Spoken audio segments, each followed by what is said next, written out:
নমস্কার। গল্পে গল্পে কথা মালিকা চ্যানেলে আমি দেবনীতে আপনাদের সকলকে স্বাগত জানাই। আপনারা শুনছিলেন বিমল মিত্রের লেখা উপন্যাস আনন্দ আশ্রম। আজ শোনাতে চলেছি উপন্যাসটির তৃতীয় তথা অন্তিম পর্ব। আরেকবার আপনাদের জানিয়ে রাখি, আমার এই ছোট্ট চ্যানেলে আমি বেশ কিছু গল্প উপন্যাস পাঠ করেছি। যদি আপনাদের আমার পাঠ ভালো লেগে থাকে তাহলে অবশ্যই প্লেলিস্টটা একবার দেখবেন। যদি আপনাদের পছন্দ মতো গল্প সেখানে থাকে তাহলে অবশ্যই শুনে দেখবেন। শুরু করছি আজকের পর্বটি। তখন আমি সেনবাড়ি এসেছি। বিয়ে হয়েছে মাস কয়েক আগে। অমরের সময় দেখতে গিয়েছিল, কিন্তু বিয়েতে আসেনি। বিয়েতে শুধু সুচি এসেছিল। শিবদাদু তাই ঠাট্টা করে বলেছিলেন, আমাদের শিবহীন পার্বতী। শিবদাদুর কথায় একটা খোঁচা ছিল। শিব ঠাকুরের চালচুলো নেই, বিষয় সম্পদ নেই, সম্বল মাত্র বাঘছাল। সেই বাঘছালি বগলে নিয়ে শিব ঠাকুর এখানে সেখানে ডুগডুগি বাজিয়ে ফেরেন। শিবদাদু অমরেশকে তাই শিব ঠাকুর বলেছিলেন।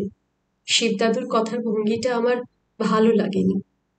সেনবাড়িতে এসে আমি অমরেশের খোঁজ করেছিলাম। প্রথম দিনেই কেমন যেন তাকে আমার ভালো লেগেছিল। বুঝেছিলাম এ বাড়ির আর ৫ জনের সঙ্গে অমরেশের কোনো মিল নেই। তার জাত আলাদা। সংসার সরসিতে সে রাজহংস। রাজহংস জলে চলে, কিন্তু গায়ে তার জল লাগে না। অমরেশ সংসারে থাকলেও গায়ে তার সংসারে কোনো পাক নেই। অমরেশ সদামুক্ত, আনন্দময় পুরুষ। অমরেশকে তাই বুঝি আমার ভালো লাগতো, তার সঙ্গে কথা বলার ইচ্ছে হতো। সুচিকে তাই বলেছিলাম, নিজে এলে সঙ্গে কর্তাটিকেও বেঁধে আনলে না কেন ঠাকুরজি? আমার কথায় সুচির মুখমণ্ডল হঠাৎ যেন লাল হয়ে উঠল, কিন্তু সে তা আড়াল করে হাসবার চেষ্টা করলে। বললে, কি গুণে কর্তাকে বেঁধে আনা যায় তা তো আমার জানা নেই বৌদি। তোমার যদি তা জানা থাকে তো আমার শিখিয়ে দাও না। আমি হেসে বলেছিলাম, ও জিনিস কাউকে শেখানো যায় না ঠাকুরজি, মেয়েরা ও জিনিস নিজেই শিখে নেয়। বলে আমি একটা অহেতুক হাসি দিয়ে পরিবেশটাকে হালকা করে দিতে চেয়েছিলাম। পরে অমরেশের কথা সবই শুনেছিলাম। বাইরের বাঁধন পড়লেও সুচির সঙ্গে অমরেশের মনের বাঁধন পড়েনি। অমরেশ সুচিকে এড়িয়ে এড়িয়ে চলে, পালিয়ে পালিয়ে ঘোরে। এমনকি সেনবাড়ি থেকে বারবার খবর গেলেও অমরেশ সেনবাড়িতে এসে দেখাটি পর্যন্ত করে না। কিন্তু অমরেশকে তবু আমি ছোট ভাবতে পারিনি। আমার কেন যেন মনে হয়েছে অমরেশের মনের তলায় নিশ্চয়ই কোথাও এমন একটা যন্ত্রণা আছে যার জ্বালায় অমরেশ পাগল হয়ে ফিরছে।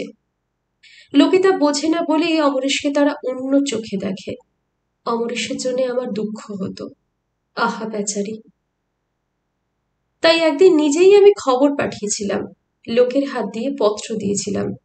লিখেছিলাম, মশাইকে শুধু আমি চোখেই দেখছি, কোনোদিন কথা হয়নি। মশাইয়ের সঙ্গে একবার কথা বলতে চাই, একবার এই মুখো হলে খুশি হই। আমার চিঠি পেয়ে কি জানি কেন অমরেশ এসেছিল। অমরেশের জীবনে সে এক অভূতপূর্ব ঘটনা। দরজায় দাঁড়িয়ে এসে ডাক দিয়েছিল, বৌদি কোথায়, সোনা বৌদি। অমরেশের ডাক শুনে আমার শাশুড়ি বিস্মিত হয়েছিলেন। অন্য ঘর থেকে আমিও এগিয়ে এসেছিলাম। বলেছিলাম, এই যে আসুন, অমাবস্যার আকাশে দেখছি আর চাঁদের উদয় হলো। আমার কথায় হেসেছিল অমরেশ। সেই প্রথম যেদিন দেখেছিলাম তেমনি প্রাণ খুলে হো হো করে হেসেছিল। বলেছিল, চাঁদের উদয় যখন হয়েছে তখন নিশ্চয়ই আর অমাবস্যার আকাশ নেই। কাজেই এ জীবনে অন্ধকার যত আছে ছুটি তার এবারে। আজ শুধু আলো গান, শুধু সুর অফুরান সেতারে। বলতে বলতে অমরেশ ঠিক আগের মতোই আবার হো হো করে হেসে উঠেছিল। এরপর থেকে অমরেশ মাঝে মাঝেই সেনবাড়িতে আসতো। আমাদের দুজনের কথাও হতো বিস্তর। এই কথার কাকলির মাঝখানে আমাদের সম্বোধনটা কখন যে আপনি থেকে তুমিতে এসে দাঁড়িয়েছিল তা আমরা জানতেও পারিনি।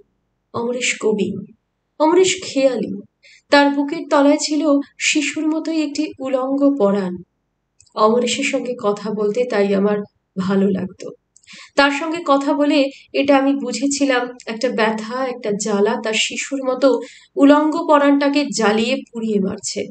তার বুকের তলায় একটা তীব্র হতাশার আগুন দাউ দাউ করে জ্বলছে। অমরেশ জ্বলছে, অমরেশ পুড়ছে। তার কচি মনটা জ্বলে পুড়ে দিনে দিনে ছাই হচ্ছে। অমরেশের কথা ভাবতে যেয়ে দুঃখে আমার দু চোখ ভরেও জল আসতো। অমরেশের সঙ্গে আমার এতটা মাখামাখি বোধহয় আমার শাশুড়ি খুব ভালো চোখে দেখতেন না। অনেক সময়ই তিনি মুখ ভার করে থাকতেন। তার যেন মনে হতো যে অধিকারটা সুচির প্রাপ্য আমি যেন তার নিজের হাতের মুঠোয় টেনে এনেছি। তবে এ সম্পর্কে মুখে তিনি কোনোদিনই কিছু বলেননি। বোধহয় মনে তার একটা ভয় ছিল। বোধহয় তিনি বুঝেছিলেন এসব কথা অমরেশের কানে গেলে তার ফল ভালো হবে না। অমরেশকে এ সম্পর্কে কোনোদিনই আমি কিছু জানাইনি। আমি জানতাম এ কথা অমরেশের কানে গেলে তার মনের ব্যথাটা আরো বেড়ে যাবে। বোধহয় সেন বাড়িতে এই মাঝে মাঝে আসাটাও সে বন্ধ করবে। আমার পক্ষেও সেটা ভালো হবে না। অমরেশ আসতো। আমি আমার মনের মেঘটাকে দূরে ঠেলে দিয়ে তার সঙ্গে কথা কইতাম, হাসতাম। কোনো কোনো দিন বেড়াতেও যেতাম। হেমাঙ্গিনী মানে আমার শাশুড়ির রাঙাদি মাঝে মাঝে আমার শাশুড়িকে এ সম্পর্কে সতর্ক করে দিতেন। বলতেন, ভাবসাব কিন্তু ভালো ঠেকছে না গো দিদি, শেকলটা অমন করে আলগা করে দিও না, ফল তার ভালো হবে না। হেমাঙ্গিনী এ সম্পর্কে আরো বহু কাহিনীর নজির টানতেন। আমার শাশুড়ি বোধহয় তাতে কিছুটা ভয়ই পেয়েছিলেন। একদিন তিনি তাই আমায় বলেছিলেন, বৌমা। কি মা? তুমি তো আমার মেয়ের মতো। সুচি আর তোমাকে তো আমি কোনোদিনই আলাদা চোখে দেখিনি। সে আমি জানি। তা জানবে না কেন? ভালোবাসলে পশুও তা বুঝতে পারে, আর মানুষ তা বুঝবে না? তোমায় ভালোবাসি বলেই আজকে তোমায় কথাটা বলছি। অমরেশের সঙ্গে অতটা মাখামাখি করতে যেও না। লোকে তাতে ভালো বলে না। লোকে তাতে ভালো বলে না, না আপনার তা ভালো লাগে না? খাপ খোলা তলোয়ারের মতো কথাগুলি যেন আমার মুখ থেকে এক টানে বেরিয়ে এলো। আমার শাশুড়ি রাগলেন না তাতে, বরং আমার মাথায় হাত বুলাতে বুলাতে তিনি বললেন, তুমি রাগ করছো বৌমা? এ কথা কি আমি কিছু মনে করে বলছি? সংসারে থাকতে গেলে সব দিকে সামলে চলতে হয়, তাই মা তোমাকে এ কথা বললাম। বেশ, অমরেশের সঙ্গে আর কোনোদিন আমি কোথাও যাব না, কোনো কথাই বলবো না। তাতে যদি লোকে ভালো বলে তাহলে সেই ভালোটাকেই আমি মাথা পেতে নেব। আমার শাশুড়ি আমার হাত দুটি জড়িয়ে ধরলেন, বললেন, ছি ছি, ও কথা কি বলছো মা? অমরেশের সঙ্গে কথা বলবে নাকি? অমরেশ কি তাহলে সেটা ভালো মনে নেবে? সুচিকে কি তাহলে সে ক্ষমা করবে? না না বৌমা, তুমি ও কাজটি করো না, অত বড় শাস্তি তুমি আমাকে দিও না। বলতে বলতেই আমার শাশুড়ি সেদিন কেঁদে ফেলেছিলেন। অমরেশের কাছে এ কথাও আমি কোনোদিন বলিনি। এই কথার পাষাণ ভারটাকে আমি একাই আমার বুকে চেপে রেখেছিলাম। অমরেশকে তার অংশ দিইনি। তবে তার সঙ্গে বাইরে বেরোনোটা এরপর থেকেই আমি ছেড়ে দিয়েছিলাম। অমরেশ কোনোদিন যেতে বললে আমি এ কথা সে কথা বলে তার অনুরোধকে পাশ কাটিয়ে যেতাম। সে বোধহয় ব্যাপারটা টের পেয়েছিল। পরে তাই সে কোনোদিন আমাকে তার সঙ্গে বেরুতে বলেনি।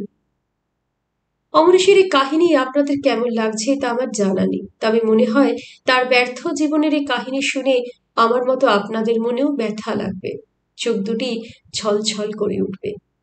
ঈশ্বর তাকে বিরাট প্রতিভা ও বহু গুণ দিয়ে এ ভুবনে পাঠিয়েছিলেন, কিন্তু অমরেশ কোনো দিকেই শেষ পাড়ি দিয়ে খুলে এসে উঠতে পারলে না। মনের আগুনে পুড়ে পুড়ে তার সে বিরাট প্রতিভা ছাই হয়ে গেল। কোনোদিনই সে সেই বিরাট প্রতিভা দিয়ে সোনার ফসল ফলাতে পারলে না। এই সময় এক ঘটনা ঘটল। সেনবাড়িতে এলো এক নতুন অতিথি, সুচির এক সম্পর্কীয় বোন, নাম মিতা। মিতার দেহে 15 বছরের যৌবন, চলনে বলনে সে লাস্যময়ী, কথায় কথায় হাসি, কথায় কথায় আবার অভিমান। একটা উচ্ছল প্রাণতরঙ্গ যেন তার দুটি ডাগর ডাগর চোখ দিয়ে উপচে পড়ছে। সে প্রাণতরঙ্গকে উপেক্ষা করা শক্ত। মিতার মা বাবা দেশে থাকেন।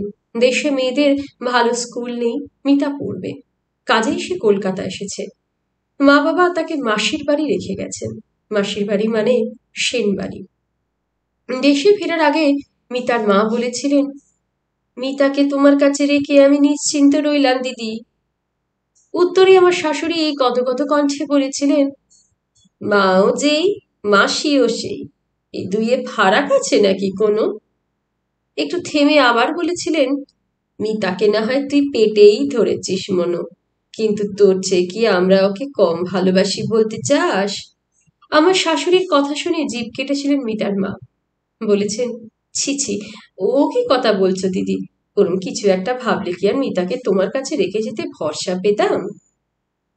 না রে ময়ূর না, বলছিলাম কি, আমার সুচি আর মিতা তো আলাদা নয়, আমার কাছে দুজনেই সমান, তাই সুচিকে যদি আমি মানুষ করতে পেরে থাকি, মিতাকে কি আর তা করতে পারবো না? কথায় কথায় কথা উঠল।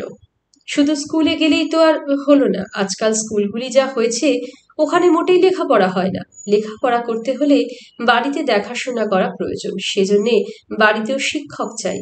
কিন্তু সে শিক্ষক পাওয়া যায় কোথায়? যার তার হাতে তো আর সমস্ত মেয়েকে ছেড়ে দেওয়া যায় না। সমস্যাটা সহজ নয়, কিন্তু আমার শাশুড়ি তার একটা সহজ সমাধানই করলেন।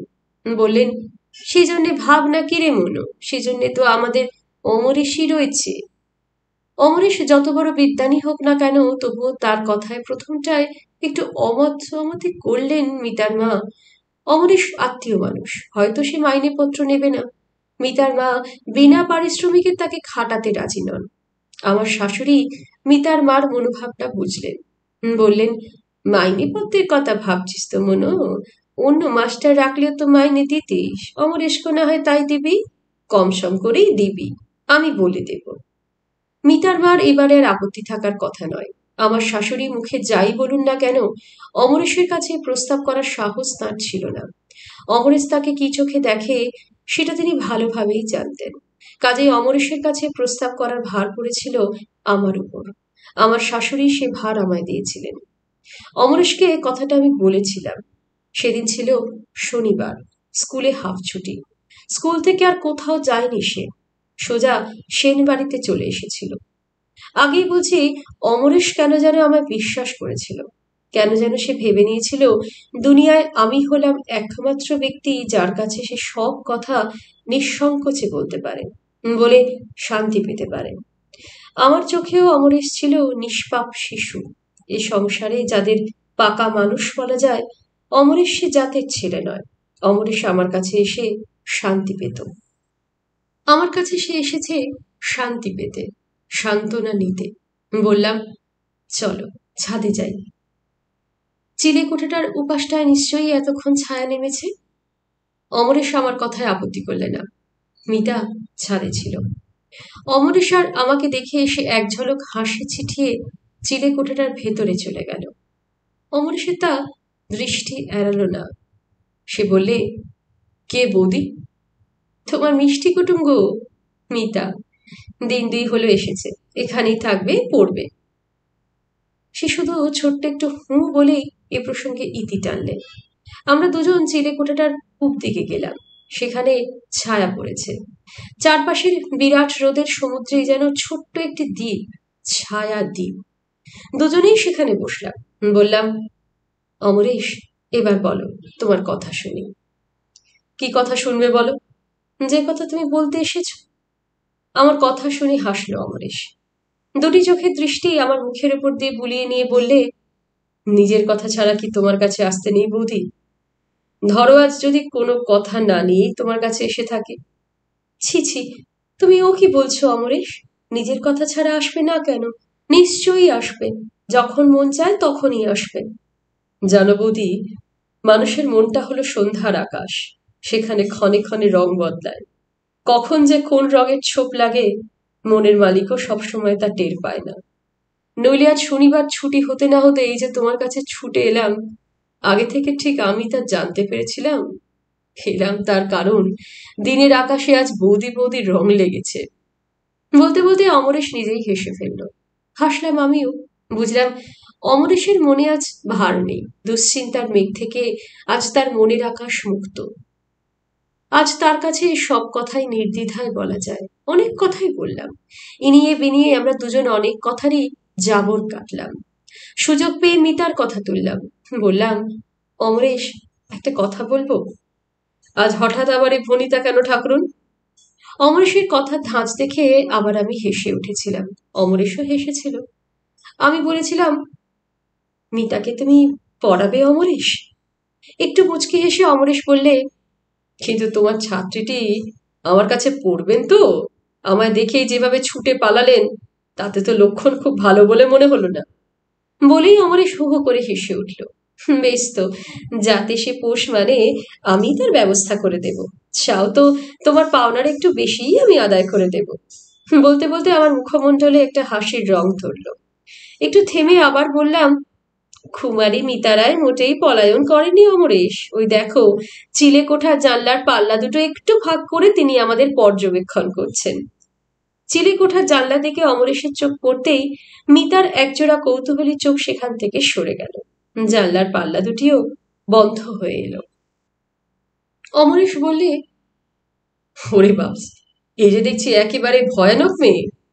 শুধু দেখেই একবার চাকতে পারলেও স্বাদটা একেবারে হাড়ে হাড়ে টের পাবে। আমার কথায় অমরেশ আবার হো হো করে হেসে উঠল। আমিও হাসলাম। তবে সে হাসি অমরেশের মতো উচ্ছল নয়। বাড়ির বউয়ের হাসি যে জাতের থাকে, আমার হাসিও ছিল তাই। চিলেকোঠায় মিতা খিল দিয়েছিল। আমি আর অমরেশ উঠে সেখানেই গেলাম। ডাকলাম ওকে। আমার কথায় সাড়া নেই। ঘরে যেন মিতা নেই। বার কয়েক দরজায় ঘা দিলাম। দরজার কড়া দুটিও খটখট করলাম, কিন্তু মিতা তবুও সাড়া দিল না। অসহায়ভাবে আমি আবার ডাকলাম, মিতা, দরজাটা একবার খোল না রে, দেখ কাকে ধরে এনেছি। তোর মাস্টার মশাই, তোর মাস্টার মশাই অমরেশ বাবু। তবুও দরজা খুলল না মিতা। বেরিয়ে এসো, বেরিয়ে এসো, নইলে ভালো হবে না বলে দিচ্ছি, অমরেশ বললে। তাহলে ঘরে ভেতরেই জলকেরি হয়ে যাবে। বৌদি, দাও তো দেখি একবার জলের বালতি, দেখি কতক্ষণ দাঁড়িয়ে দাঁড়িয়ে ভিজতে পারে। জলের কথা শুনে হয়তো একটু ভয় পেল মিতা। চুপি চুপি দরজাটা খুলে সে পালাবার চেষ্টা করলে, কিন্তু পারলে না। দরজার সামনেই আমি দাঁড়িয়েছিলাম। ওকে ধরে ফেললাম। উফ, আমার হাত থেকে ছাড়া পাবার জন্য মিতার সে কি প্রাণান্ত প্রয়াস। ঠোঁটে বড়শি কাটা মাছ যেমন বড়শি থেকে ছুটবার জন্য আকুলি বিকুলি করে, মিতার ভাবটাও ঠিক সেই ধরনের। কিন্তু না, মিতা পালাতে পারল না। পালানোর উদ্যোগ করতেই সেখানে অমরেশ এসে হাজির। এবার এবার কেমন হলো? এবার পালাও দেখি, কেমন তোমার সাধ্যি? মিতা, দুষ্টু মিতা কথা বলছে না। ঠোঁট দুটোকে চেপে চেপে সে শুধু মুচকি হাসি হাসছে। হাসছে আর এক একবারে তার চপল দুটি আখির তারাকে অমরেশের মুখের ওপর দিয়ে ঘুরিয়ে ঘুরিয়ে আনছে। এবার তার পালা। অমরেশ ছাড়বার পাত্র নয়। খপ করে মিতার হাতটা ধরে ফেলতে মিতা প্রায় চেঁচিয়ে উঠল, ইস, লাগে লাগে, হাত ছাড়ুন, হাত ছাড়ুন। ছাড়ছি। ওহ, কি ভীষণ মেয়ে রে বাবা, যেন একটি চলন্ত টাট্টু ঘোড়া। দুটো প্রাণীকে একেবারে নাজেহাল করে ছাড়লো। বলে অমরেশ ছাদের যে পাশটায় বিকেলের ছায়া নেমেছিল সেদিকেই মিতাকে হিড় হিড় করে টেনে নিয়ে চলল। কিন্তু কি আশ্চর্য, মিতা তাতে একটু আপত্তি করল না। বরং অমরেশের এই দস্যিপনা সে যেন বেশ খুশি। তাই চোখ দুটিকে বুঝিয়ে দাঁতে দাঁতে খিটমিট লাগিয়ে মুখখানায় এমন একটা ভাব করলো যা দেখে আমি আর না হেসে থাকতে পারিনি। এরপরে মিতার পড়াশোনার কথা অমরেশকে আর বলতে হয়নি। আজকাল অমরেশ রোজই সেন বাড়িতে আসে, মিতাকে পড়ায়, যেতে রাত করে। কোনো দিন গ্যালপ স্ট্রিটের শেষ ট্রামটা পায়, কোনোদিন আবার তাও জোটে না। আমি জানতাম অমরেশ তৃষ্ণার্ত। মানুষের তৃষ্ণা নানা জাতের। মাথাওয়ালা লোকেদের কাছে মনের তৃষ্ণা অনেক বড়। অমরেশের সে মনের তৃষ্ণা ছিল। সুচি তার সে তৃষ্ণা মেটাতে পারেনি। অমরেশ কি মিতাকে নিয়ে সে তৃষ্ণা মেটাতে চায়? এই প্রশ্নটা মাঝে মাঝেই আমার মনে কাঁটার মতো খোঁচা দিয়ে যেত। সে প্রশ্নের কাঁটাকে আমি আর বাড়তে দিতাম না। অমরেশকে আমি স্নেহ করতাম, ঠিক ভাইয়ের মতোই স্নেহ করতাম। সে স্নেহের উত্তাপে সে প্রশ্নের কাঁটা হঠাৎ খোঁচা দিয়েও আমায় টলাতে পারেনি।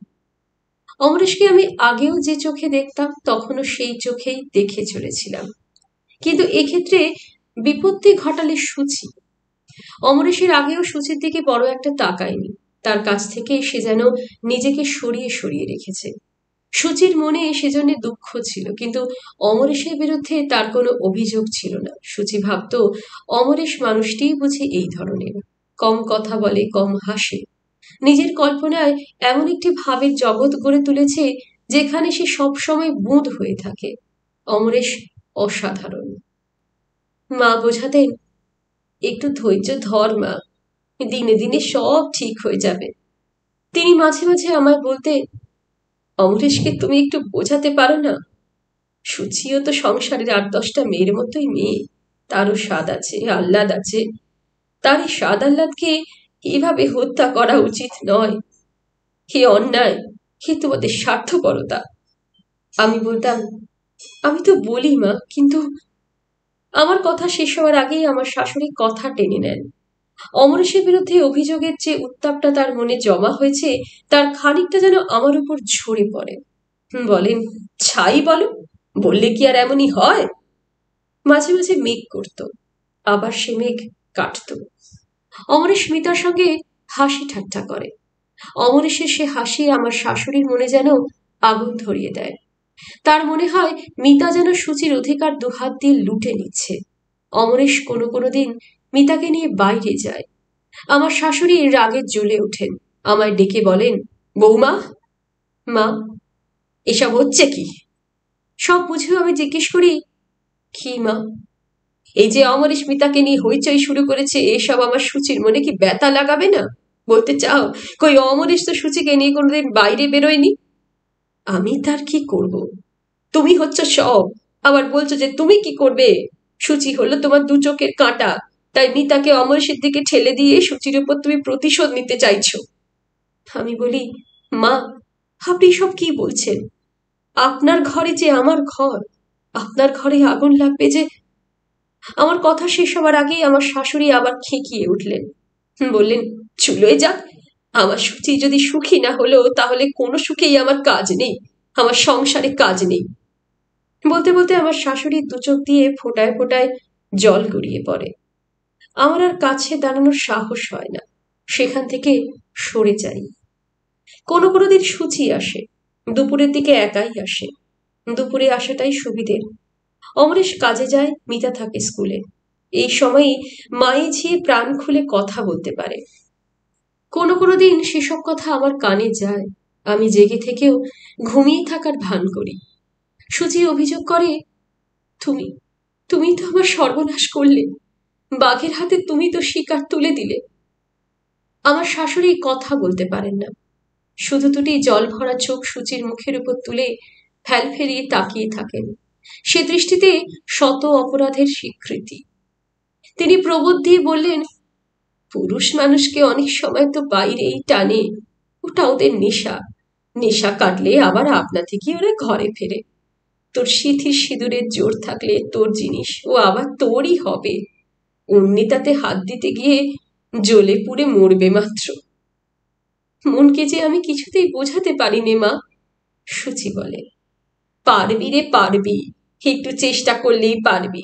সংসারে অনেক মেয়েই তো তা পেরেছে, তবে তুই তা পারবি না কেন বল? তোকে তো আমি একেবারে মুখ করে রাখিনি। মায় মেয়েতে আরো কথা হয়, ঘরে বসে কথা হয়, দরজার সামনে দাঁড়িয়ে কথা হয়, সিঁড়ি কোঠার সামনে গিয়ে কথা হয়।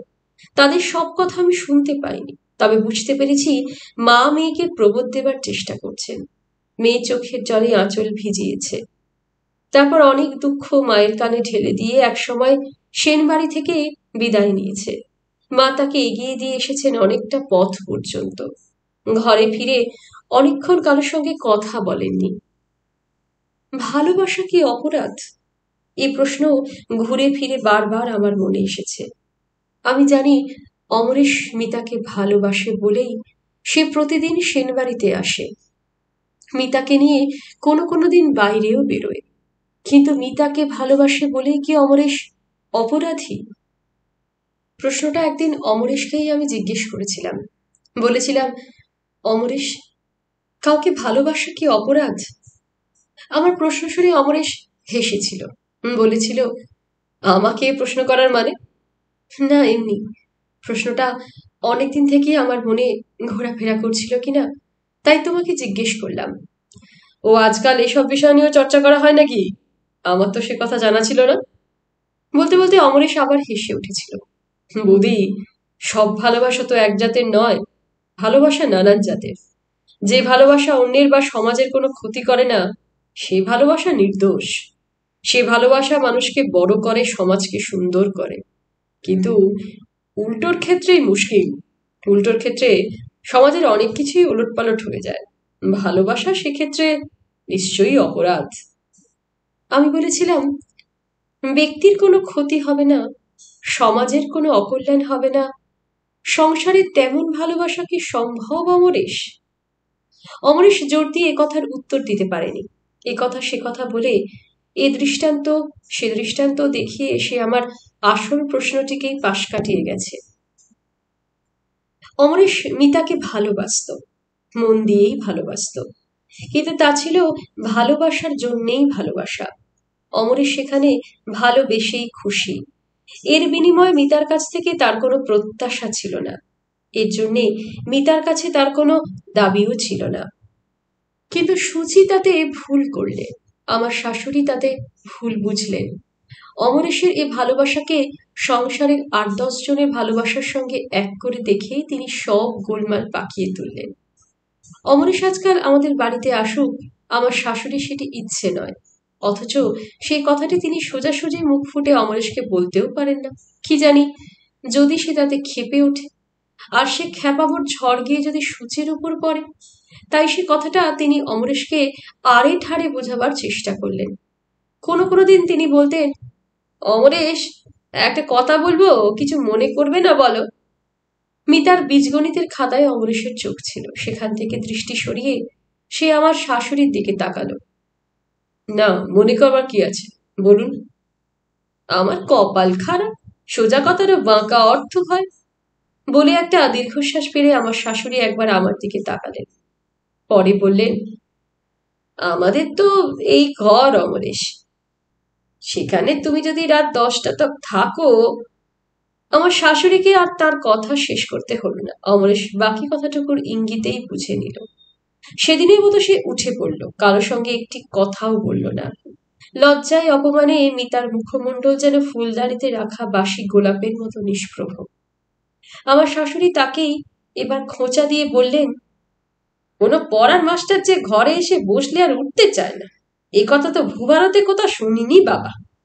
মিতা এ কথার জবাব দেয়, বলে, তা শুনবেন কোত্থেকে? কালির অক্ষর তো কোনোদিন আপনার পেটে পড়েনি। সে অক্ষর পেটে থাকলে নিশ্চয়ই তা শুনতেন আর বুঝতেও পারতেন। মিতার কথায় আমার শাশুড়ি একেবারে ক্ষেপে ওঠেন। রাগলে তার মাথা ঠিক থাকে না, মুখে যা আসে বলে ফেলেন। মিতার কথায় তিনি বললেন, খুব তা লেখাপড়া হচ্ছে, থেকে থেকে ইংরাজিতে কি কথা হয়, কালির অক্ষর পেটে না থাকলেও আমরা তা বুঝতে পারি। মিতা ঠোঁট কাটা মেয়ে। আমার শাশুড়ির কথায় সেও রুখে জবাব দেয়, বেশ করি, ভালো করি, ইংরেজিতে আমরা প্রেমের কথা বলি। কি বললি, কি বললি? যত বড় মুখ নয় তত বড় কথা, জুতিয়ে মুখ চিড়ে দেব, চড়িয়ে চোপা ভেঙে দেব। মিতারও কড়া জবাব, একবার দিয়েই দেখুন না। অবস্থা নাগালের বাইরে যাচ্ছে। আমাকেই তখন হস্তক্ষেপ করতে হয়। মিতাকেই বলি, কি হচ্ছে মিতা, তোর মুখে কি কথা? গুরুজনকে এসব কথা বলতে আছে নাকি? মিতা চুপ করে, কিন্তু আমার শাশুড়ির মুখ বন্ধ হয় না। মিতার চরিত্র সম্পর্কে তিনি এমন কতগুলি অসঙ্গত ও অশালীন উক্তি করেন, যা শুনে আমার নিজের কানেই আঙুল দিতে ইচ্ছে হয়। সে রাতে মিতার আর খাওয়া দাওয়া হয় না। কোনো কোনো দিন এমনও হয়, অমরেশ পড়াতে এসেছে, শাশুড়ি বাড়ি নেই, বিকেলে বেড়াতে গেছেন, এখনো ফেরেননি। সেদিন আমাদের আলাপ আলোচনার দিন। সে সন্ধেটা আমাদের কাছে আনন্দময় একটি অপরূপ সন্ধ্যা। কিন্তু কোত্থেকে আমার শাশুড়ি হুড়মুড় করে হঠাৎ এসে উপস্থিত। আলো নেবাও, আলো নেবাও, আমার শরীর অস্থির করছে, আলো আমি সইতে পারিনে। বড় আলোটা নেভানো হয়। ঘরে শুধু নীল রঙের ছোট্ট একটি আলো। সে আলো মনোহারী। ঘরে যেন সূর্য ওঠার আগেকার খাঁচা সকালের রং। আমার শাশুড়ি মাটিতেই শুয়ে পড়েছেন। পাখাটা জোরে চালিয়ে দেওয়া হয়েছে, তবুও আমি একটি হাত পাখা নিয়ে তার মাথার কাছে বসেছি। আমার শাশুড়ি বলছেন, উহ, জ্বলে গেল, পুড়ে গেল, মাথাটা আমার ছিঁড়ে গেল, বৌমা এক গ্লাস জল। অমরেশ জানে আজকে পড়ার ইতি এখানে। সে যতক্ষণ আছে ততক্ষণ শাশুড়ির এ জ্বালা জুড়বে না। ততক্ষণ তিনি মাটি থেকে উঠবেন না। কাজেই অমরেশই উঠে পড়ে, বলে, যাই বৌদি, ভাবনার কিছু নেই, ডাক্তারেরও কোনো প্রয়োজন হবে না, আমি গেলেই ওসব সেরে যাবে, এ রোগ মানসিক রোগ কিনা। সে চলে যায়। অমরেশ চলে যায়, কিন্তু সোজা সে বাড়ি যায় না। শ্যামবাজারের মোড়ে যে পত্রপত্রিকার দোকানগুলি আছে সেখানে গিয়ে সে দাঁড়ায়, পত্রপত্রিকা নিয়ে নাড়াচাড়া করে। মনটা কেমন যেন ফাঁকা ফাঁকা লাগছে। মন বসে না পত্রপত্রিকায়। কিউবার উপর মার্কিনী হামলার হুমকি। একটি সাপ্তাহিক পত্রের রাজনৈতিক পর্যবেক্ষক এ নিয়ে দীর্ঘ আলোচনা করেছেন। অমরেশ প্রবন্ধটির ওপর চোখ বোলায়। আলোচনা তথ্যনিষ্ঠ, ভাষা সাবলীল। অন্যদিন হলে অমরেশ অত্যন্ত মনোযোগের সঙ্গেই আলোচনাটি পড়ত, কিন্তু আজ কিছুতেই সে তার উপর মন বসাতে পারছে না। মন বসাতে গেলেই মনের উপর ধাক্কা পড়ে, মন তাতে লক্ষ্যচ্যুত হয়। কিউবার হট্টগোল ছাপিয়ে সেনবাড়ির কাণ্ড কারখানায় বড় হয়ে ওঠে। না, ভালো লাগছে না অমরেশের। পত্রপত্রিকার সংবাদ আর সংবাদ পর্যালোচনা তার ভালো লাগছে না। সেগুলি আজ আর মন টানছে না। কিছুক্ষণ আগে সেনবাড়িতে যে ঘটনা ঘটেছে সে ঘটনার স্মৃতি এখনো তার পিছু পিছু ছুটছে। অমরেশের মন চাইছে নিভৃতি, চাইছে নিরালায় বসে আপন মনে আপনার জীবনের হিসেব নিকেশ করতে। সেখান থেকে তাই সোজা দেশবন্ধু পার্কে চলে গেল সে। রাত হয়েছে, বোধহয় 8টা। পার্ক তবুও লোকশূন্য হয়নি, লোক আছে। এখানে সেখানে ছেঁড়া ছেঁড়া লোক। একটি বেঞ্চ ফাঁকা ছিল, অমরেশ সেখানেই বসল। পার্কের গাছগাছালি, মাথার উপরকার খোলা আকাশ ও সে আকাশের অসংখ্য উজ্জ্বল নক্ষত্র যেন অমরেশের মনের উপর একটি শান্তির প্রলেপ বুলিয়ে দিল। তার মনে হলো সে যেন আর কলকাতায় নেই, কলকাতা থেকে সে যেন অনেক দূরে চলে এসেছে। সেখানে কলকাতার মতো উচ্চ শীর্ষ অট্টালিকা নীলকান্ত আকাশকে কেটে টুকরো টুকরো করে দেয়নি। পথের কংক্রিট সেখানকার মানুষকে বসুন্ধরা স্পর্শ থেকে বঞ্চিত করেনি। ভালো লাগছে। পার্কের নিভৃতি, এই আলো অন্ধকার, এই ব্যক্তি, তার ভালো লাগছে। অমরেশের মন পাখি হয়ে এখন যেন কোথায় উধাও হয়েছে। অমরেশ ভাবলে, এই তো বেশ, এইভাবে মনকে ইচ্ছে মতো উড়িয়ে দেওয়া, এইভাবে আকাশের নক্ষত্র আর পৃথিবীর তরুলতার সঙ্গে একাত্মতা অনুভব করা। সেখানে মানুষের হিংসা দেশ নেই, নিষ্ঠুরতা প্রতারণা নেই। সেখানে শুধু অনুভব, শুধু প্রশান্তি। ক্ষুদ্রতার বেড়া ডিঙিয়ে বৃহত্তের মহত্বের সদর মহলে উত্তরণ। কিন্তু মন তো আর পাখি নয়। পাখিকে পোষ মানানো গেলেও মনকে পোষ মানানো সহজ নয়। তাই অমরেশের যে মন এতক্ষণ মহাকাশের নক্ষত্রে নক্ষত্রে বিচরণ করছিল, সেই মনই আবার নিচে এসে সেনবাড়ির 4 দেয়ালের ভেতর উকি দিল। জ্বালা, একটা তীব্র জ্বালায় অমরেশের মন ভরে উঠল। মিতার বিষণ্ণ মুখ অমরেশের চোখের সব আলো যেন নিভিয়ে দিয়েছে। মনের অন্ধকার নিয়ে এই রাতের অন্ধকারে অমরেশের তাই ঘরে ফেরার পালা। অমরেশ ঘরে ফিরল। সুচি আজ ঘুমোয়নি, সে সেজেছিল। তার পক্ষে যত সুন্দরভাবে সাজা সম্ভব কিছুই সে তার বাকি রাখেনি। আয়নার সামনে দাঁড়িয়ে কাজলে ভ্রু টানতে যেয়ে তার মনে এমন একটি ইচ্ছে জেগে উঠেছিল, যে ইচ্ছেকে সে অনেক চেষ্টা করেও মেরে ফেলতে পারেনি। না না, অমরেশকে তার চাই, পুরোপুরি চাই। তার এই অধিকারে সে আর কাউকে ভাগ বসাতে দেবে না, কিছুতেই না। অমরেশ বাড়ি ফিরতেই সুচি বললে, কি আজ এত তাড়াতাড়ি বাড়ি ফেরা হলো যে? অমরেশ কথা বললে না। সুচি তার কাছে গেল, ডান হাতটায় আলতো একটু ঝাঁকুনি দিয়ে বললে, কেন কেন তুমি আমায় এভাবে এড়িয়ে এড়িয়ে যাও? কি তুমি আমার কাছ থেকে পাও না? মিতা যা পারে তার কি আমি তোমায় দিতে পারি নে? বলো বলো, কথা বলো। তুমি যা চাও তার সবই আমি তোমায় দেব। তুমি যেমন করে আমায় সাজাবে আমি তেমন করেই সাজবো। বলতে বলতে সুচির 2 চোখ দিয়ে দরদর করে জল নেমে এলো। অমরেশ ধাক্কা দিয়ে সূচিকে দূরে সরিয়ে দিলে। টাল সামলাতে না পেরে সূচি গিয়ে বিছানায় গড়িয়ে পড়ল। অমরেশ তখন ক্রোধান্ত জানোয়ার। সে ফুলছে, সে ফুঁসছে, প্রতিপক্ষের উপর ঝাঁপিয়ে পড়ার জন্য এসে মতল বাড়ছে। সূচির কপল বেয়ে নেমে আসা দুটি সরু জলের রেখার দিকে তাকানোর অবসর তার নেই, সে ইচ্ছেও নেই। বাধা না পেলে শক্তির প্রকাশ ঘটে না। বাঁধে যখন বাধা পায়, নদী তখনই প্রলয়ঙ্করী হয়ে ওঠে। তার সব মার গিয়ে পড়ে সেই বাঁধের উপর। তার আক্রোশ সে বাঁধকে চুরমার করে দিতে চায়। তাতে কখনো সে জেতে, কখনো হারে, কিন্তু নদীর এই সংগ্রামের ইতিহাসটা হার জিত দুক্ষেত্রেই সমান সত্য। মিতা ও অমরেশের বেলাও তাই হলো। আমার শাশুড়ির দেওয়া বাধা দুজনের ভেতর কোনো ফারাকি তৈরি করতে পারলে না। এই বাধা বরং দুজনকে দুজনের আরো কাছে এনে দিল। সে রাত্রির কথা আজও আমার স্পষ্ট মনে আছে।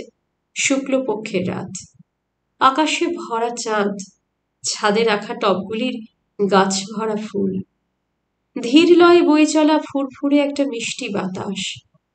কলকাতায় দাঙ্গা। অমরেশ কলকাতায় যে পাড়ায় থাকে সেটি মুসলমান প্রধান পাড়া। চেনাশোনা যতই থাক না কেন, দাঙ্গার দিনে অমরেশের ও পাড়ায় থাকা উচিত নয়। আমার শাশুড়ি তাই বললেন, অমরেশ, দিনকাল ভালো নয়, কি থেকে আবার কি হয়ে যায়। তার চেয়ে এক কাজ করো, তুমি সূচিকে নিয়ে না হয় কদিনের জন্য তুমি এখানেই চলে এসো। অমরেশ প্রথমটায় রাজি হয়নি। সে বলেছিল, না, অত ভয় করলে কি আর চলে? আমাদের পাড়ায় আরো লোক আছে না, দাঙ্গার ভয়ে তাদের সবাই কি বাড়ি ছেড়ে পালাবে? আর দাঙ্গার কথা যে বলছেন, সে দাঙ্গাই বা কোথায়? অলিগলিতে দু একটা ছোড়াছুড়ি মারা, তেমন ঘটনা তো কলকাতায় নিত্য ঘটে আসছে। কিন্তু অমরেশকে রাজি হতে হয়েছিল। অমরেশ রাজি হয়েছিল আমার আর মিতার কথায়। আমি বলেছিলাম, অমরেশ, তোমাকে কথায় হারাবো তেমন সাধ্যই আমাদের নেই, তবুও বলছি, বিপদ আসুক বা না আসুক, যখন বিপদের সম্ভাবনা দেখা দিয়েছে, তখন সে বিপদ সম্পর্কে সতর্ক হতে বাধা কোথায়? মিতা বলেছিল, বিপদ থাকুক বা না থাকুক, আপনাকেই চলে আসতেই হবে। হুকুম না, বলে অমরেশ হেসে উঠেছিল। যা মনে করেন। মিতারও সেই হাসি। সূচিকে নিয়ে অমরেশ সেন বাড়িতে চলে এসেছিল। সেদিনের সন্ধেটা ছিল গরম, গুমোট গরম, ঘরে টেকা যায় না। আমরা গিয়ে ছাদে বসলাম। আমরা মানে আমি, অমরেশ আর মিতা। আমি আর অমরেশ একটি মাদুরে বসেছিলাম, মিতা অনেকটা দূরে। আকাশে চাঁদ উঠেছে, সারা ছাদ আলো ঝলমল। আমি আর অমরেশ কথা বলছি। অমরেশ কালিদাসের কুমার সম্ভবের গল্প বলছে। মিতার বোধহয় তা ভালো লাগেনি, তাই সে আমাদের কাছ থেকে সরে গেছে। সরে গিয়ে দূরে বসেছে, শুয়ে পড়েছে, বোধহয় ঘুমিয়ে গেছে। মাঝখানে সূচি ছাদে আসতে গিয়েও ছাদে আসেনি। সিঁড়ি বেয়ে উপরে উঠেও ছাদের মুখ থেকে আবার ফিরে গেছে। আমি ডেকেছিলাম, ঠাকুরজি, এসো, এখানে এসো। সূচি সে ডাকের জবাব দেয়নি। জবাব না দিয়েই সে নিচে নেমে গেছে। ব্যাপারটা আমার কাছে ভালো লাগেনি, কারণ আমি জানতাম সূচির এই চলে যাওয়াটা শুধু চলে যাওয়া নয়, এ চলে যাওয়া আসন্ন ঝোড়ো হওয়ার সংকেত। ঝড় উঠবে, ঝড় আসছে। ঝড় সত্যিই এলো। কিছুক্ষণের মধ্যেই আমার শাশুড়ি উপরে উঠে এলেন। এ কি, এ কি তার চেহারা! চুলগুলো আলুথালু, কাপড় অবিন্যস্ত, চোখ দুটি যেন দুটি জ্বলন্ত অঙ্গার। সে আগুন দিয়ে তিনি যেন আমার, মিতার ও অমরেশের অস্তিত্বকে জ্বালিয়ে দিতে চান। কি হচ্ছে এখানে, কি হচ্ছে? এটা ভদ্রলোকের বাড়ি, বেপাড়া নয়। একদমে কথাগুলি বলতে গিয়ে আমার শাশুড়ি যেন হাঁপিয়ে উঠলেন। তিনি আরো যেন কি সব বলতে যাচ্ছিলেন, বলতে পারলেন না। অমরেশ উঠে গিয়ে তাকে বাধা দিলেন, বলে, আপনি কি বলছেন? ভদ্রলোকের বাড়িতে কি হয়েছে সেটা কি ভেঙে বলতে হবে? লম্পট চরিত্রহীন একটা মেয়ের মাতাকে তুমি আর একটা মেয়ের মাতা খেতে বসেছ। বেরো, আমার বাড়ি থেকে বেরো, তুমি এক্ষুনি বেরিয়ে যাও। আমি তাড়াতাড়ি আমার শাশুড়ির মুখটা চেপে ধরতে গিয়েছিলাম। মা, এ কি বলছেন আপনি? এখানে আমি আছি না? যাও, সবাইকে দেখাজ, সবাইকে চেনাজ। সবাই মিলে তোমরা আমার সুচির কপালে আগুন জ্বালাতে এসেছ। বেশ, তোমরা তো জ্বালাও, তোমাদের মনোবাঞ্ছা পূর্ণ হোক। আমার মেয়েকে আমি কুমারী সাজিয়ে রাখবো, আমি নিজের হাতে ওর সিঁদুর মুছে দেব। তবু ওই লম্পটকে আমি প্রশ্রয় দেব না। বলতে বলতে আমার শাশুড়ি ধপধপ করে আবার নিচে নেমে গেলেন। অমরেশ যেন পাথর, তার মুখে কথা নেই, দৃষ্টিতে চাঞ্চল্য নেই। এইমাত্র তার চোখের ওপর কি ঘটনা ঘটে গেল সে যেন তার কিছুই বুঝতে পারছে না। আমি ডাকলাম, অমরেশ। অমরেশে যেন সম্বিত ফিরে এলো। শুক্লা রাতের ভরা চাঁদের আলোতে তার মুখের দিকে তাকিয়ে দেখলাম, লজ্জায় অপমানে সে মুখে যেন কালির ছোপ লেগেছে, চোখ দুটি অশ্রু সজল।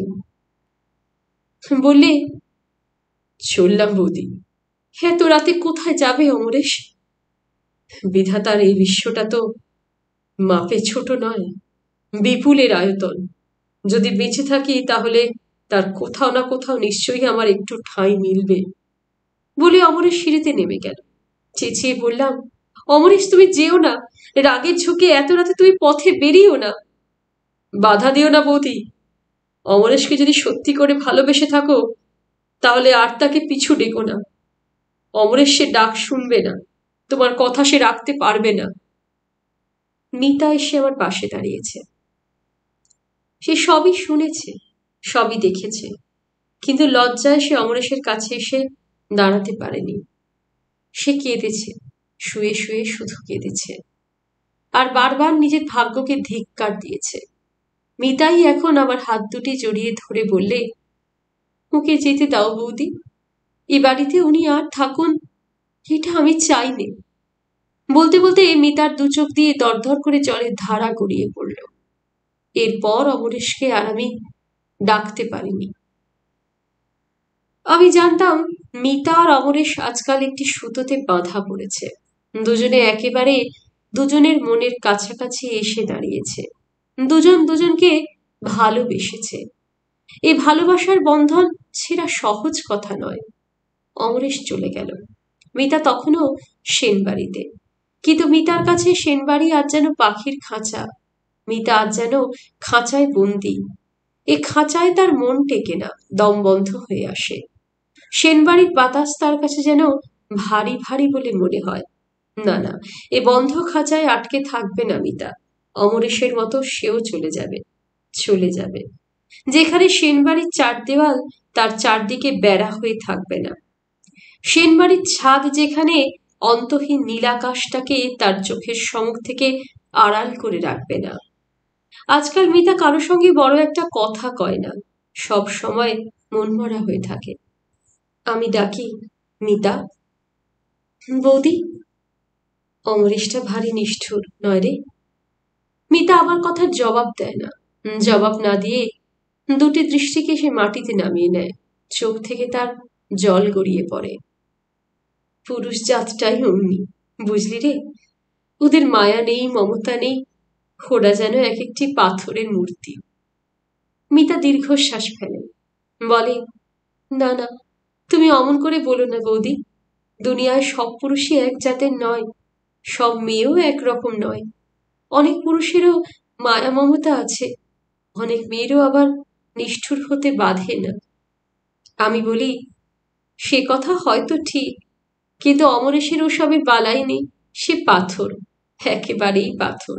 নইলে ঝগড়া বিবাদ কার বাড়িতে না আছে? ঝগড়া হয়, আবার সে ঝগড়া মিটেও যায়। কিন্তু তাই বলে অমরেশের মতো কে এমনি ভাবে আত্মগোপন করে থাকে? বলতে বলতে আমার চোখ দুটিতেও জল এসে যায়।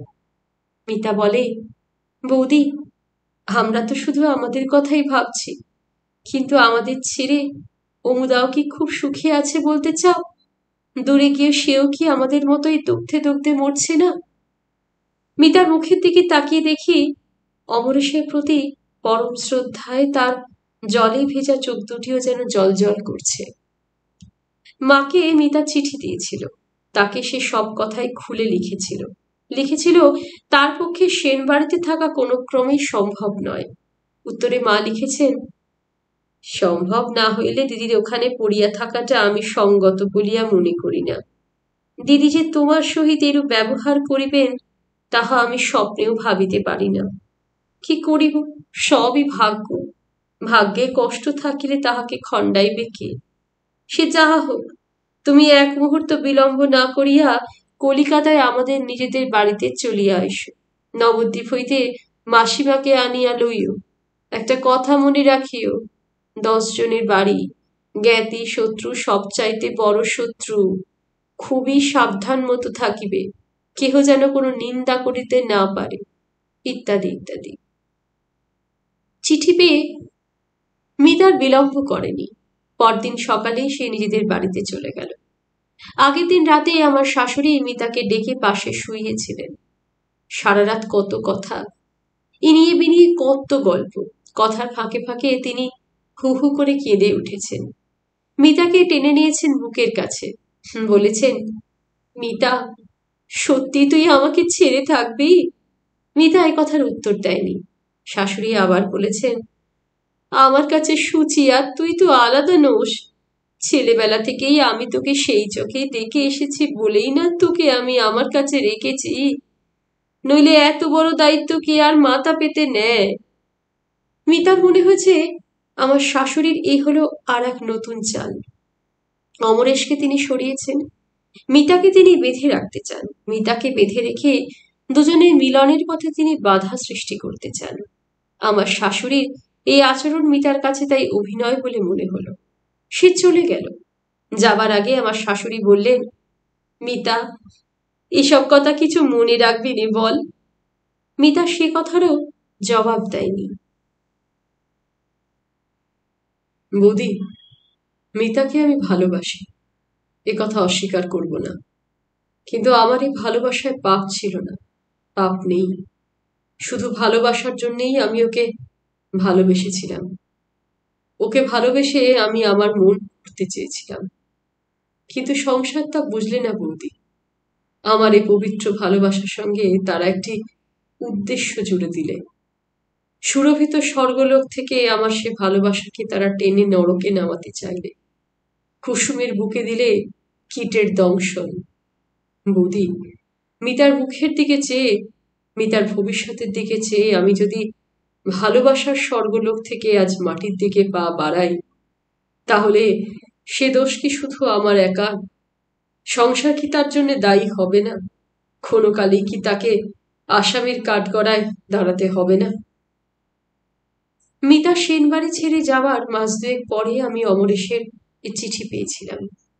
উত্তরে আমি লিখেছিলাম, অমরেশ, ভালোবাসার স্বর্গ থেকে আজ যদি হঠাৎ তোমার পাপ ফসকে পড়ে, তাহলে অন্যে তোমাকে অপরাধী বলে ভাবলেও আমি তা কোনো কালেই ভাবতে পারবো না।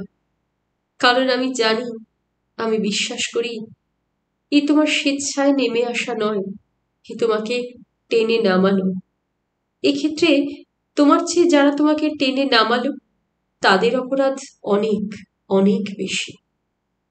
খবর পেয়েছিলাম সেদিন রাতে সেনবাড়িতে মিতার অমরেশের জীবনের যে সূত্রটি ছিঁড়ে গিয়েছিল, সে ছিন্ন সূত্র আবার জোড়া লেগেছে। মিতার অমরেশের মধ্যে আবার যোগাযোগ হয়েছে। অমরেশ আজকাল মিতাদের বাড়ি যায়, রোজই যায়, ঝড় বৃষ্টি উপেক্ষা করেও যায়। মিতার নবদ্বীপের দিদিমণির নাম ললিতা, ললিতা সখী। মিতার মা তাকেও চিঠি দিয়েছিলেন। চিঠি পেয়ে তিনি কলকাতায় চলে এসেছেন, মিতার কাছেই থাকেন। অমরেশের দিকে চেয়ে সেই ললিতাদি হেসে বলেন, কি ব্যাপার কি গো মশাই, একটা দিনের অদর্শনে সহ্য হয় না নাকি? বিল্ল মঙ্গলকেও যে তুমি হার মানালে। ললিতাদির কথায় প্রথম প্রথম অমরেশের লজ্জা হতো, কিন্তু আজকাল আর তা হয় না। ললিতাদির সঙ্গে অমরেশের ভাব হয়েছে। অমরেশ ললিতাদিকে চিনেছে। নবদ্বীপবাসিনী ললিতা সখী সুরসিকা, কাজেই তার কথায় অমরেশ নিজেও আজকাল ফোড়ন কাটে। বলে, বিল্লমঙ্গল আর হতে পারলাম কই দিদিমণি, লোক লজ্জা যে কিছুতেই কাটে না। অমরেশ একটা দীর্ঘশ্বাস ফেলে। কাটবে গো মশাই, কাটবে। যে জাদুকরি পাল্লায় তুমি পড়েছ, তাতে সব লজ্জায় তোমার কাটবে, কেটে ফালা ফালা হবে। বলতে বলতে ললিতাদি নিজের রসিকতায় নিজেই হেসে ওঠেন। মিতা রাগের ভান করে বলে, তুই চুপ করো তো। কেন এলো? চুপ করবো কেন? তোর ভয়ে? ইস, আর রাজ্যের লোক পেলে না চোখে ছুরি বসাতে এসেছে আমার বুকে। একটু থেমে আবার বলেন, এ বুক শক্ত বুঝলি, মারে মারে মরে এ বুক পাথর হয়েছে। এ বুকে আরো ছুরি বসবে না, বসাতে গেলেও ছুরি ছিটকে যাবে। বলতে বলতে ললিতাদির গলাটা বেশ ভারী হয়ে আসে, চোখ দুটি ছলছল করে ওঠে। তার চোখে বুঝি অনেক স্মৃতির চালচিত্র। মিতা, আমি তোমায় ভালোবাসি। প্রাণের পক্ষে যেমন খুন, আমার কাছেও তেমনি তুমি। খুন ছাড়া প্রাণ বাঁচে না, তুমি ছাড়া আমার অস্তিত্ব অসম্ভব। মিতা, তোমায় আমি ভালোবাসি, আমার সমস্ত আবেগ দিয়ে ভালোবাসি। সৃষ্টির কাছে যেমন সূর্য, আমার কাছে তুমিও ঠিক তেমনি। তুমিই আমার চেতনার উৎস, আমার চৈতন্যের চিন্ময়ী শক্তি। অমরেশের কথাগুলি শুনতে মিতার বেশ ভালো লাগে। অমরেশের কথাগুলি তার কানে যেন পাখির গানের মতো, নদীর কলকল তানের মতো মিষ্টি শোনায়। মেয়েদের একটা বয়স আসে যখন তারা পুরুষের চোখের আয়নায় নিজেদের রূপ ফেলে সে রূপকে পরখ করে নিতে চায়। পুরুষের লোভী দৃষ্টির সামনে নিজেদের রূপকে তুলে ধরে একটা উপাদেয় উত্তাপ, একটা চাপা উত্তেজনার স্বাদ উপভোগ করতে চায়। মিতার এখন সে বয়স। অমরেশের কথায়, অমরেশের প্রশস্তিতে মনে তাই তার ঢেউ খেলে। একটা মধুর উত্তেজনায় উত্তপ্ত হয়ে ওঠে তার চিকন দেহ বল্লরী। মনের আগুন চোখে লেগে যেন ধক ধক করে জ্বলে। অমরেশের কথার ভেতর সে যেন একেবারে ডুবে যায়, কথায় কথায় যেন সে হারিয়ে যায়। সে হারিয়ে যাওয়া দেশের ঠিকানা সে জানে না, সে দেশের রূপের সঙ্গে তার পরিচয় নেই। তবুও সে দেশ সম্পর্কে মিতার অসীম কৌতূহল। সেই কৌতূহলের পুলকে পড়ার বই সে সরিয়ে রাখে। অমরেশ বলে, হুকি, বই তুলে রাখলে যে বড়, পড়বে না? না। কেন? পড়তে আজ ভালো লাগছে না। আজ শুধু কথা বলবো, আপনার সঙ্গে কথা বলবো, অনেক অনেক কথা। বলতে বলতে মিতার দুটি চোখ যেন জরিমায় জড়িয়ে আসে। বুকটা দ্রুত ওঠানামা করে, বুকের তলায় যেন ঝড় উঠেছে। অমরেশ বলে, তোমার এই কথা শুনলে লতাদি কিন্তু একেবারে লাঠি নিয়ে তাড়া করবে, তার আগেই আমার কেটে পড়া ভালো। বলতে বলতে সে হাসে। বেশ তো, আপনার ভয় থাকলে আপনি পালান, আমার সঙ্গে আপনাকে কোনো কথা বলতে হবে না। বলে বিদা তার হাত দুটি চৌকির উপর ভাঁজ করে রেখে তার ভেতর মুখটাকে গুঁজে দেয়। অমরেশ একটু এগিয়ে বসে, দু হাতে তার মাথাটি তুলে ধরে। মিতা অভিমানে চোখ খোলে না। অমরেশের হাতে মাথাটি ছেড়ে দিয়ে সে চুপ করে বসে থাকে। অমরেশ বলে, আজ কোনো কাজ নয়, সব ফেলে দিয়ে ছন্দবদ্ধ গ্রন্থ গীত এসো তুমি প্রিয়ে, আজন্ম সাধনুধন সুন্দরী আমার। ললিতাদি বারান্দায় ছিলেন, মালা জপছিলেন। অমরেশের আবৃত্তি শুনে দরজা ঠেলে তিনি ভেতরে এলেন। বললেন, কি গো মশাই, লেখাপড়ার বইয়ে ও সব লেখা আছে নাকি? ওই যে প্রিয়ে এসো, সুন্দরী এসো। বলতে বলতে তিনি নিজেই হেসে ফেললেন। হাসে অমরেশও, কিন্তু মিতার মুখ ভার। এ সময় ললিতাদির উপস্থিতিটা সে ভালো চোখে দেখেনি। তার চোখে ললিতাদি এখন যেন রামায়ণের সেই নিষাদ, যে কামমোহিত ক্রঞ্চের বুকে তীর মেরেছিল। মাঝে মাঝেই আমি অমরেশের চিঠি পেতাম। অমরেশ নিশ্চয়ই ধরে নিয়েছিল দুনিয়ায় তার আরো একজন অংশীদার আছে, যে নাকি সমানভাবে তার সুখ দুঃখের অংশ নেবে। সে আমি। অমরেশ তাই সবকিছুই আমায় লিখে জানাতো। কোনো কোনো দিন লিখত, বৌদি, আজ আমরা নৌকোয় গঙ্গা বেরিয়ে এলাম। রথতলা ঘাট থেকে নৌকো ছেড়েছিল দক্ষিণেশ্বরের দিকে। দিনের সূর্য তখন চোখ বুজেছে। গঙ্গায় পড়েছে তার লাল চোখের রক্তিম আভা। গঙ্গার জল লাল। আনন্দ আনন্দ আনন্দময় এই ভুবন। গঙ্গার সে অপরূপ রূপ দেখে আমি যেন এক নতুন পৃথিবীকে আবিষ্কার করলাম। সে পৃথিবীতে চির বসন্ত, সে পৃথিবীতে দুঃখ নেই, শুধু সুখ, অন্ধকার নেই, শুধু আলো। মিতার চোখে দেখলাম সেই আলোই অপরূপ হয়ে নাচছে। বৌদি, আজ আমি জীবনের ঠিকানা খুঁজে পেয়েছি, জীবনের অর্থ খুঁজে পেয়েছি। আজ আমি পরিপূর্ণ। আমার রিক্ত পাত্র আজ আনন্দের রসধারায় কানায় কানায় ভরা। আজ আমি বিধাতার মুখোমুখি দাঁড়িয়ে বলতে পারি, হ্যাঁ, আমি পেয়েছি। জীবনে যা আমি চেয়েছিলাম তা পেয়েছি। আমার চাওয়ারও অনেক অনেক বেশি পেয়েছি। বিধাতা, তোমাকে ধন্যবাদ। কোনোদিন লিখেছে, বৌদি, আজ আমার জন্মান্তর। অনেক দুঃখ, অনেক ব্যথার পথ হেঁটে আজ আমি নবজীবনের কূলে এসে পৌঁছেছি। এই জীবন মধুময়। বৌদি, ছেলেবেলায় আমাদের বাড়ির আম গাছে কি একটা পাখি এসে যেন রোজ ভোরেই ডাকতো। ভারী মিষ্টি সে পাখির ডাক। আমার মনে হতো পাখি যেন গোপাল ঠাকুর ওঠো, গোপাল ঠাকুর ওঠো বলে ডাকছে। সে ডাকে আমার ঘুম ভাঙতো। আমি বিছানা ছেড়ে উঠতাম, উঠে বাইরে বেরোতাম। রাতের শিশিরে ভোরের সূর্য তখন মুখ দেখছে। আলোয় আলোয় বিশ্বভুবন ঝিলমিল করছে। সেদিন আমার ঘুম ভাঙানিয়া পাখিকে আলোকের বার্তাবহ বলে মনে হতো। বৌদি, পুরী এসেছি আজ কদিন, আমি আর মিতা। সঙ্গে ললিতাদিও আছেন। ললিতাদি হলেন আমাদের গেট পাস। যতদিন মিতার সিঁথিতে সিঁদুর না ওঠে ততদিনই গেট পাস ছাড়া আমাদের চলবার উপায় নেই। অবান্তর হলেও আমাদের জলসায় তাকে টেনে টেনে আনতে হয়। হীরা জহরতের আসরে একটি সাধারণ ভারী পাথরে স্থান করে দিতে হয়। তাতে আমাদের জীবন কাব্যের ছন্দপতন হলেও সেই ভগ্ন ছন্দকে মেনে নেওয়া ছাড়া উপায় নেই। বৌদি, পুরী এসেছি। সমুদ্রের ধারের একটি হোটেলে উঠেছি। ছোট্ট একখানা সুন্দর ঘর, বেশ নিরালা, বেশ নির্জন। জানলার বাইরে চোখ ফেললেই বিরাট বিশাল সমুদ্রের সঙ্গে মুখোমুখি হয়। নীলকান্ত সমুদ্রের রূপমাধুরীতে দু চোখ যেন জুড়িয়ে যায়। আশ্চর্য আশ্চর্য! বৌদি, আমাদের ঘরের পাশে এখানেও একটি আম গাছ আছে। আমের ডালে এখানেও একটা পাখি এসে রোজ ভোরে ডাকে। ছেলেবেলার আমাদের গ্রামে ঠিক সেই পাখিটির মতো। ধরফরিয়ে বিছানা ছেড়ে উঠি। পৃথিবীর বয়স আজকে হঠাৎ 20 বছর পিছিয়ে গেল নাকি? আমার জীবনের সেই সোনা ঝরা দিনগুলি কি আবার ফিরে এলো? মিতা আগেই উঠেছে, জানলা দিয়ে বাইরে তাকিয়েছিল। আমার শব্দ পেয়ে পিছু ফিরলে।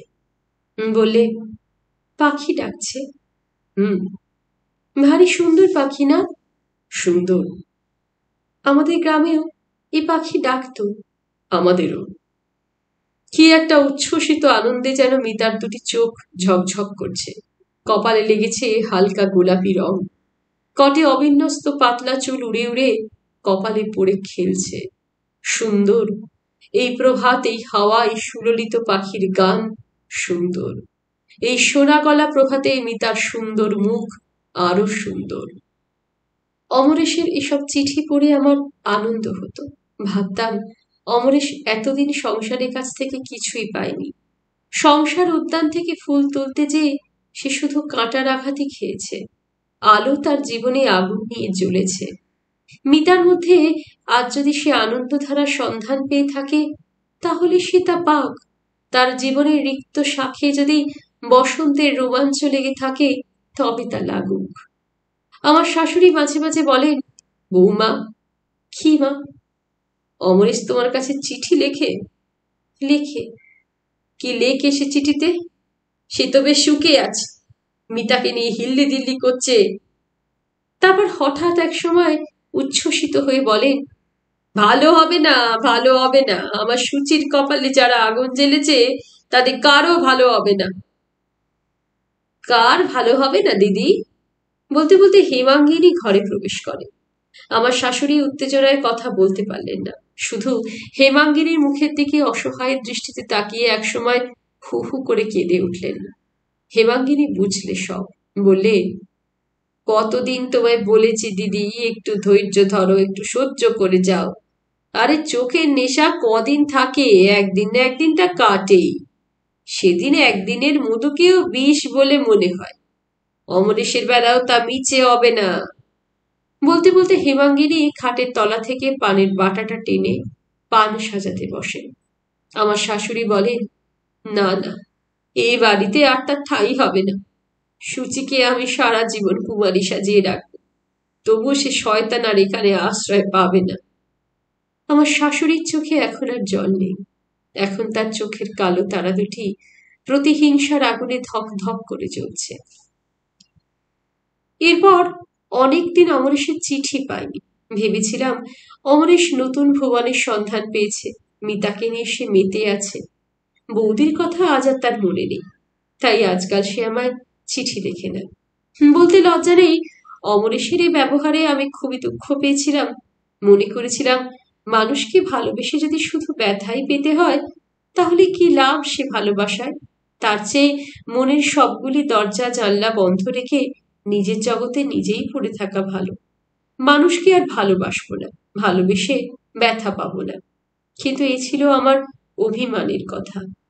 তাই এ ভাব কাটতে বেশি দেরি হলো না। আশ্বিনের হালকা মেঘের মতো এই অভিমানের মেঘ আমার মনের আকাশ থেকে একদিন আবার উড়ে গেল। অমরেশের চিঠি পেলাম। অমরেশ চিঠি লিখেছে কাশ্মীর থেকে। লিখেছে, বৌদি, আমার এই চিঠি পেয়ে তুমি ব্যথা পাবে জানি, তবুও আমার এই দুঃখের কথা তোমাকে ছাড়া কাকে জানাই? তুমি ছাড়া আমার এই দুঃখের কথা আর কে বুঝবে?